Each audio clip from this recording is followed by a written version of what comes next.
ನಮಸ್ತೆ ಪ್ರಿಯ ವೀಕ್ಷಕರೇ, ನಾನು doctor P K Praveen Babu, Ayurveda ಮತ್ತು ನಾಭಿ ಚಿಕಿತ್ಸಾ ತಜ್ಞರು, ಉತ್ತಮ್ ಬಡಾವಣೆ, ಚಿತ್ರದುರ್ಗ ರೋಡ್, ದಾವಣಗೆರೆ. ಇವತ್ತಿನ ವಿಷಯ ಏನಪ್ಪ ಅಂತಂದರೆ, ವೀಕ್ಷಕರೇ, ಊಟದಲ್ಲಿ ಮದ್ದು ಹಾಕ್ತಾರೆ ಅಂತ ಹೇಳ್ತಾರಲ್ಲ, ಅದು ನಿಜನಾ ಸುಳ್ಳ? ಅದು ಅನ್ಸೈಂಟಿಫಿಕ್ಕ? ಅದಕ್ಕೆ ಯಾವುದೇ ರೀತಿಯ ಪುರಾವೆಗಳಿಲ್ವಾ? ಅಥವಾ ಅದು ಸುಮ್ಮನೆ ಸುಳ್ಳ? ಅದು ಹಾಗೇನಾ ಅನ್ನೋ ವಿಚಾರವಾಗಿ ಕೂಲಂಕುಷವಾದಂತಹ ವಿಸ್ತೃತವಾದಂತಹ ಮಾಹಿತಿ. ವೀಕ್ಷಕರೇ, ಊಟದಲ್ಲಿ ಮದ್ದು ಹಾಕೋದು, ಇಡೀ ಮದ್ದು ಹಾಕೋದು, ಮದ್ದೀಡಾಗೋದು ಇದೆಲ್ಲದೂ ಕೂಡ ಸತ್ಯ. ಚಾಣಕ್ಯನ ಕಾಲದಲ್ಲಿ ಯುದ್ಧಕ್ಕೆ ಕತ್ತಿ ಗುರಾಣಿ ಬಳಕೆ ಮಾಡೋದಷ್ಟೇ ಅಲ್ಲ, ಈ ಥರ ಊಟದಲ್ಲಿ ಮದ್ದು ಹಾಕುವಂತಹ ಪ್ರತೀತಿಯೂ ಕೂಡ ಇತ್ತು. ವಿಷಕನ್ಯೆಯನ್ನು ಸೃಷ್ಟಿ ಮಾಡಿದ್ದು ಕೂಡ ಚಾಣಕ್ಯನೇ. ಶತ್ರುಗಳನ್ನು ಸಂಹಾರ ಮಾಡಲಿಕ್ಕೆ ವಿಷಕನ್ಯೆಯನ್ನೇ ಹೇಗೆ ಬಳಕೆ ಮಾಡ್ತಿದ್ರೋ ಅದೇ ರೀತಿ ಈ ಮದ್ದೀಡು, ಇಡಿಮದ್ದು ಅಂತ ಹಾಕೋರು, ಊಟದಲ್ಲಿ ಬೆರೆಸೋ ಅಂಥದ್ದು. ಅದಕ್ಕೆ ಏನನ್ನು ಬಳಕೆ ಮಾಡ್ತಾರೆ ಅಂತ ಅನ್ನೋದು ನನಗೆ ಗೊತ್ತು, ಆದರೆ ನನಗೆ ಹೇಳಲ್ಲ. ಯಾಕೆಂದರೆ ಅದನ್ನು ಬೇರೆ ರೀತಿ ನೀವು ದುಷ್ಪ್ರಯೋಜಕವಾಗಿ ಬಳಕೆ ಮಾಡಬಹುದು ಅನ್ನೋ ಕಾರಣಕ್ಕೆ. ವೀಕ್ಷಕರೇ, ಈ ಮದ್ದು ಈಡಾಗಿದೆ ಅಂತ ತಿಳ್ಕೊಳ್ಳೋದು ಹೆಂಗೆ ಗೊತ್ತಾ? ನುಗ್ಗೆಕಾಯಿ ರಸವನ್ನು ತಂದು ಅಂಗೈಯಲ್ಲಿ ಹಾಕಿ, ನುಗ್ಗೆಕಾಯಿ ಸೊಪ್ಪನ್ನು ತಂದು ಜಜ್ಜಿ ಅದರ ರಸ ತೆಗೆದು ಅಂಗೈಯಲ್ಲಿ ಹಾಕಿ 1 ಅಥವಾ 2 ನಿಮಿಷ ಇಟ್ಕೊಂಡ ತಕ್ಷಣ ಅದು ಒಡ್ಕೊಡ್ಕಾಗುತ್ತೆ. ಮೊಸರು ಒಡೆದಿರುತ್ತಲ್ಲ ಆ ಥರ ಆಗುತ್ತೆ, ಗಟ್ಟಿ ಆಗುತ್ತೆ ಮದ್ದು ಈಡು ಆಗಿದ್ದರೆ. ಮದ್ದು ಈಡು ಆಗಿಲ್ಲ ಅಂತಂದರೆ ತೆಳುವಾಗಿರ್ತದೆ, ಹಿಂಗಂದರೆ ಹಾಗೆ ಸೋರಿ ಹೋಗ್ತದೆ. ಇನ್ನೊಂದು ಪ್ರಯೋಗ, ಒಂದು ಚಿಪ್ಪಲ್ಲಿ ಆ ವ್ಯಕ್ತಿಯ ಮೂತ್ರವನ್ನು ತಂದು ಅದರಲ್ಲಿ ಹುರುಳಿಕಾಳನ್ನು ನೆನೆಸಿಡಿ. ಹುರುಳಿಕಾಳು ಕಪ್ಪಾದವು ಅಂತಂದರೆ ಮದ್ದೀಡಾಗಿದೆ, ವಿಷಪ್ರಾಶನ ಆಗಿದೆ, ವಿಷಪ್ರಯೋಗ ಆಗಿದೆ ಅಂತ ಅರ್ಥ. ಒಂದು ವೇಳೆ ಕಪ್ಪು ಆಗಲಿಲ್ವಾ, ಆಗಿಲ್ಲ ಅಂತ ಅರ್ಥ. ಇದು 2. ನಿಮ್ಮಷ್ಟಕ್ಕೆ ನೀವೇ ನಿಮ್ಮನ್ನು ಟೆಸ್ಟ್ ಮಾಡಿಕೊಳ್ಳುವಂತಹ ವಿಧಾನ, ಮದ್ದೀಡಿಗೆ ನಿಮ್ಮ ದೇಹ ಪ್ರಯೋಗ ಆಗಿದೆಯೋ ಇಲ್ವೋ ಅಂತ. ನೆಕ್ಸ್ಟು ಲಕ್ಷಣಗಳು.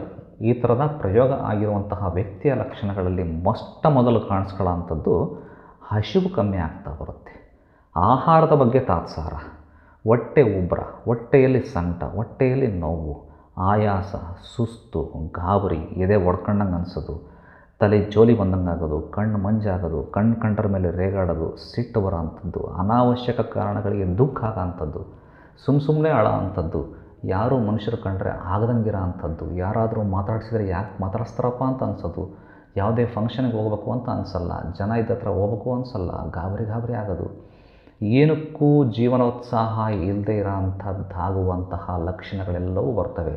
ತದನಂತರ ಬರ್ತಾ ದೇಹ ಕೃಶ ಆಗ್ತದೆ, ವೀಕ್ ಆಗ್ತದೆ, ಮಸಲ್ ಮಾಸ್ ಕಳ್ಕೊತಾ ಬರ್ತಾನೆ, ಸೊಂಟ ನೋವು ಬರುತ್ತೆ, ಭುಜ ನೋವು ಬರುತ್ತೆ, ವಾಕರಿಕೆ ಬರ್ತದೆ, ವಾಂತಿ ಬಂದಂಗೆ ಆಗುತ್ತೆ, ಬರಲ್ಲ, ಹುಳಿ ದೇಹಕ್ಕೆ ಬರ್ತದೆ, ಒಂದೊಂದು ದಿನ ಮೋಷನ್ ಆಗೋದೇ ಇಲ್ಲ, ಒಂದೊಂದು ದಿನಕ್ಕೆ 10 ಸರಿ ಮೋಷನ್ ಆಗ್ತದೆ.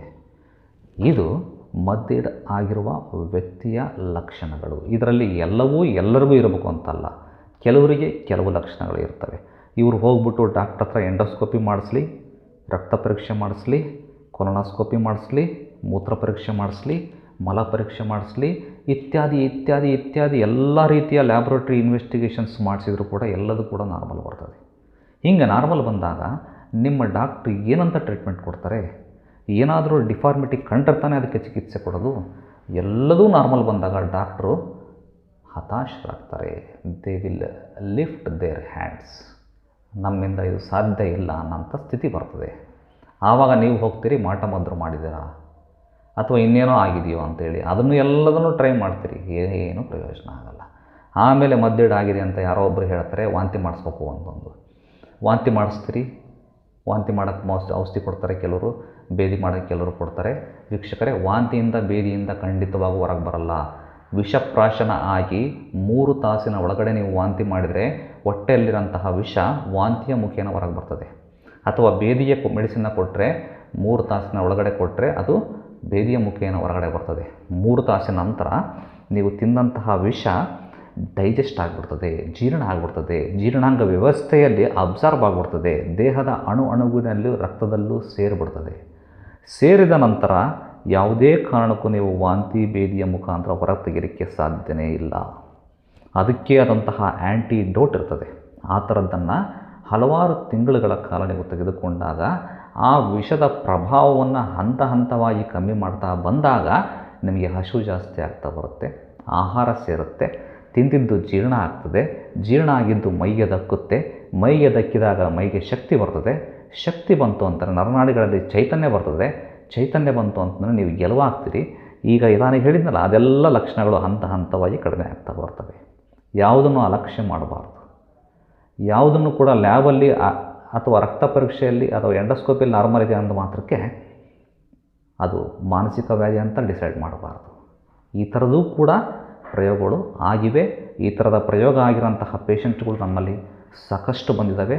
ನಮ್ಮ ವೈದ್ಯಕೀಯ ವೃತ್ತಿ 25 ವರ್ಷದ ಅನುಭವದಲ್ಲಿ ಸಾಕಷ್ಟು ಜನರನ್ನು ನೋಡಿದ್ದೇವೆ, ಕೊಟ್ಟಿದ್ದೇವೆ ಮೆಡಿಸಿನ್ಸನ್ನು. ಅವರು ಆರೋಗ್ಯವಾಗಿದ್ದಾರೆ, ಈ ಎಲ್ಲ ಲಕ್ಷಣಗಳಿಂದ ಹೊರಗೆ ಬಂದಿದ್ದಾರೆ.